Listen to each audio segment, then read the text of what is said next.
ഒരിക്കൽ കൂട്ടം തെറ്റിയ ഒരു ആന കാട്ടിലൂടെ നടന്ന് അഗാധമായ ഒരു ഗർത്തത്തിൻ്റെ അടുത്തെത്തി.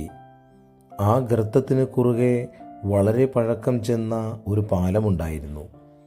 ആന ആ പാലത്തിലൂടെ അക്കരെ കടക്കാൻ ശ്രമിക്കുമ്പോൾ ആനയുടെ ചെവിയുടെ അറ്റത്ത് ഒരു പ്രാണി കയറിപ്പറ്റി.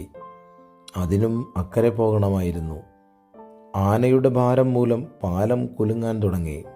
അക്കരെ എത്തിയപ്പോൾ ആ പ്രാണി ആനയോട് പറഞ്ഞു, "നമ്മളാ പാലം ശരിക്കുമൊന്ന് കുലുക്കിയല്ലേ?"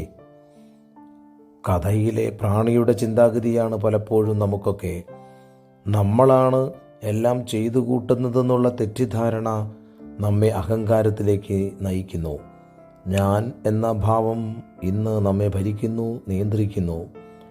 എവിടെയോ വായിച്ചു തോർക്കുന്നു, ഞാനല്ലാതെ നിനക്കൊരു ദൈവമുണ്ടായിരിക്കരുത് എന്ന പ്രമാണം ആവർത്തിച്ച് ഞാൻ തന്നെ ദൈവമായി മാറി.